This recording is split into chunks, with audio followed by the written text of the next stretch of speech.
جی دوستو، پچھلے دنوں ایک تقریب میں بیٹھا ہوا تھا تو وہاں پہ کچھ لوگوں سے بات ہو رہی تھی تو کمانڈر کلبھوشن جادیو کا بھی ذکر آیا. بہت سے لوگ پوچھنے لگے مجھ سے کہ جس کا کیا ہو رہا ہے آخر، ابھی تک اس کو سزا کیوں نہیں ہو رہی. تو وہاں پہ ایک دلچسپ گفتگو شروع ہوئی. تو بلکہ ایک صاحب نے تو یہاں تک بھی کہہ دیا کہ باسط صاحب آپ ویسے ہی کمانڈر کلبھوشن جادیو کی باتیں کرتے رہتے ہیں، وہ تو حکومت نے کب کا بھارت کو واپس کر دیا ہے، اسی لیے اس فرانٹ پہ بالکل خاموشی ہے. تو میں نے ان کو سمجھایا، میں نے کہا ایسی قطن کوئی بات نہیں ہے، کچھ لیگل چیزیں چل رہی ہیں. اور پھر اس کا ذکر خیر ایک دو روز پہلے سپریم کورٹ میں بھی آ گیا، کیونکہ 9 مئی کے جو کیسز ہیں پاکستان میں کچھ لوگوں کے خلاف، پاکستانیوں کے خلاف، وہ ملٹری کورٹس میں چل رہے ہیں. تو اسی حوالے سے سپریم کورٹ نے پروسیکیوشن سے پوچھا کہ کیا ان کو اپیل کا حق ہے. اگر کمانڈر کلبھوشن جادیو کو اپیل کا حق ہے تو پھر ان لوگوں کو کیوں نہیں ہے جو پاکستانی نیشنل ہیں. تو چونکہ آئی سی جے نے بھی یہی کہا تھا کہ اس کو ریویو افیکٹو، اس کا ریویو کریں اس پورے کیس کا، ٹرائل کا. تو سپریم کورٹ کو تو بتایا گیا کہ نہیں جی، آئی سی جے کا جہاں تک معاملہ ہے اس کا تعلق مرسی پٹیشن وغیرہ سے نہیں تھا. وہ تو آرٹیکل 36 جو Vienna convention on consular relations ہے 1961 کا، اس کے تحت تھا کہ کانسلر ایکسیس جو ہے وہ ہم نے دینی ہے، جو کہ پاکستان پہلے بھی دے رہا تھا لیکن بھارت اس کے طریقہ کار شاید ان کو پسند نہیں تھا جس طرح ہم دینا چاہتے تھے. تو لیکن وہ کانسلر ایکسیس تک کی بات تھی کہ کمانڈر کلبھوشن یا بھارت کے ہائی کمیشن کو کانسلر ایکسیس دی جائے. اور چونکہ کانسلر ایکسیس نہیں دی گئی تو آئی سی جے نے کہا کہ جی اس کو دوبارہ اس کیس کو اگر آپ پاکستان پہ چھوڑ دیا کہ آپ اس کو ریویو کر لیں، کوئی مینڈیٹری چیز نہیں تھی، ایک ایڈوائس دی تھی یا سجیشن دی تھی. تو کمانڈر کلبھوشن جادیو کا اب یہی ہے کہ آیا اس کو مرسی پٹیشن، انہوں نے کہا یہ مرسی پٹیشن کا اس کا معاملہ نہیں ہے، لیکن اس نے کیونکہ ملٹری کورٹ میں یہ معاملہ چلا تھا کمانڈر کلبھوشن جادیو کا، جس کو ہم نے یہاں بلوچستان سے 2016 میں مارچ 2016 میں گرفتار کیا تھا. اس کے بعد اس پہ مقدمہ چلا اور پھر 2017 کو اس کو سزا سنا دی گئی، ڈیتھ سینٹنس. اب اس نے مرسی پٹیشن تو دے رکھی ہے ہمارے آرمی چیف کو، لیکن آرمی چیف نے ابھی تک کوئی فیصلہ نہیں کیا.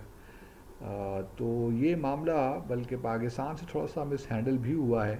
میں ان لوگوں کو بتا بھی رہا تھا کیونکہ مارچ 2017 میں ہی ہم نے جو ہمارا اسٹیچوٹ تھا آئی سی جے کا، جو ہم نے اپنی ریٹیفیکیشن کی ہوئی ہے، تو ہم نے اس میں جو ہمارا انسٹرومنٹ آف ریٹیفیکیشن تھا اس میں کچھ ہم نے تبدیلی کی تھی کہ ہم آئی سی جے کی جو جورسڈکشن ہے اس کو ہم تسلیم نہیں کریں گے سیکیورٹی ایشوز میں. اگر جو سیکیورٹی کے کانٹیکس میں کوئی لوگ پکڑے گئے ہوں گے تو وہ ہم ان کی جورسڈکشن ایکسیپٹ نہیں کریں گے. پھر یہ 27 مارچ کو ہم نے یہ انسٹرومنٹ آف ریٹیفیکیشن میں تبدیلی کی، اور پھر 10 اپریل 2017 میں یہ ہماری ملٹری کورٹ نے ورڈکٹ دے دیا کہ جی اس کو پھانسی ہونی چاہیے کمانڈر کلبھوشن جادیو کو. پھر معاملہ بھارت مئی کے مہینے میں اسی سال لے گیا آئی سی جے. ہم نے بھی وہاں پہ بھی اس طرح مس ہینڈل کیا، صحیح اپنا کیس ہم بنا کے پیش نہیں کر سکے. پہلے تو جانا ہی نہیں چاہیے تھا آئی سی جے. جب آپ نے اپنے انسٹرومنٹ آف ریٹیفیکیشن میں تبدیلیاں کر لی تھیں تو پھر آئی سی جے کی جورسڈکشن قبول کرنے کی کیا ضرورت تھی. لیکن ہم نے اس وقت کی حکومت نے یہ فیصلہ کر لیا، اور پھر جو ہماری ٹیم تھی وہ بھی شاید کوئی صحیح معنوں میں اپنا کیس پریزنٹ نہیں کر سکی. تو آئی سی جے نے وہی جو میں نے پہلے آپ سے ذکر کیا کہہ دیا کہ جی جو آپ مناسب سمجھتے ہیں اس کو ریویو کر لیں، ریکنسیڈر کر لیں پورے کیس کو، کیونکہ کونسل ایکسیس کے بارے میں کچھ اختلافات تھے آپ کے اور بھارت میں. تو یہ آپ پہ چھوڑتے ہیں کہ آپ اس کو کس طرح کرتے ہیں. انہوں نے کوئی ہمیں بتایا نہیں، بلکہ یہ تاکہ بھارت کو بھی. تو پھر اس کے بعد ہم نے دیکھا کہ کونسلر ایکسیس بھی ہوئی لیکن معاملہ بھی پینڈنگ ہے. تو جب تک آرمی چیف اس کی مرسی پٹیشن پہ کوئی فیصلہ نہیں کرتے تو اس کے بعد اس سے پہلے تو ہمیں معلوم نہیں ہو سکتا کہ کیا ہونے جا رہا ہے. لیکن کمانڈر کا کلبھوشن جادیو کا معاملہ بڑا سخت ہے، گھمبیر ہے. بہت تباہی مچائی اس شخص نے را کے کہنے پہ، کراچی میں اور بلوچستان میں اور فاٹا ریجن میں، اور اس نے خود کنفیس بھی کیا ہے. تو اب اور تو کوئی میرا نہیں خیال کہ رہ گیا ہے. تو آرمی چیف کو مرسی پٹیشن اس کی رد کر دینی چاہیے. اور کیونکہ اس میں بھی دیکھیے نا، جو ہائی کورٹ میں پاکستان نے کوشش کی کہ اس کا ری ٹرائل ہو جائے ہائی کورٹ میں اسلام آباد میں، لیکن اس میں بھی بھارت جو ہے وہ کسی چیز پہ اتفاق ہی نہیں کر رہا. ایون اپوائنٹمنٹ کے کہ کون اس کا لائر ہوگا، اس میں بھی ہمارے تو لاز بڑے کلیئر ہیں کہ پاکستانی ہی ہوگا.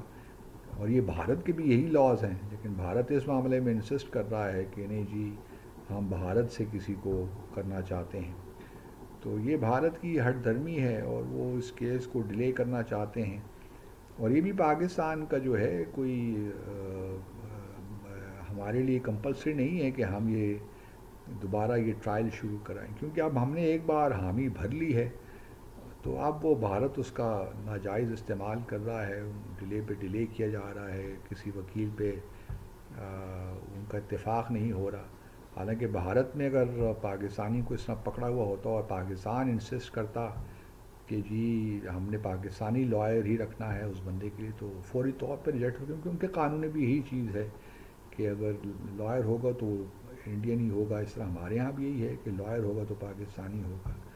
پھر انڈین نے یہ بھی کہا کہ جی ہم کوئی انڈیا اوریجن کے کوئی برطانیہ سے یو ایس سے لے کر آ سکتے ہیں، لیکن ہمارا جو قانون نہیں ہے تو اس لیے ہم تسلیم نہیں کر سکتے. اب دیکھنا یہی ہے کہ یہ معاملات کہاں جا کے رکتے ہیں. کیونکہ دیکھیے نا 2016 میں ہم نے اس کو اریسٹ کیا تھا اور ہم 2025 میں آ گئے ہیں، تو 9 سال تو آلریڈی ہو گئے ہیں. اب کیا آگے ہوتا ہے، کیونکہ بھارت سے آپ کچھ توقع تو نہیں رکھ سکتے کہ وہ کوئی ایسا کام کرے گا جس سے آپ کمانڈر کلبھوشن جادیو کو لٹکا دیں. ان کا بھی یہی ہے کہ بس اس طرح ہی پڑا رہے، وہ اس کو واپس بھی نہیں جانا چاہتے، لیکن یہ ہے کہ پاکستان کے جیل میں ہی پڑا رہے، ایک ایریٹنٹ موجود رہے. اور پاکستان کو وہ اس طرح پریزنٹ کرنا چاہتے ہیں کہ پاکستان نے صحیح ٹرائل نہیں چلایا، ملٹری کورٹ میں چلا دیا، تو اس سے تو یہ ٹرائل کسی طور بھی جو سزا اس کو ملی ہے وہ جسٹ نہیں، اور یہ ٹرانسپیرنٹ طریقے سے یہ مقدمہ نہیں چلا. تو وہ بھارت نے تو کہنا ہے اگر آپ نے ہائی کورٹ میں بھی چلا دینا تھا کسی سویلین سائٹ پہ بھی، تو اس پہ بھی بھارت نے ہی اعتراضات اٹھانے تھے.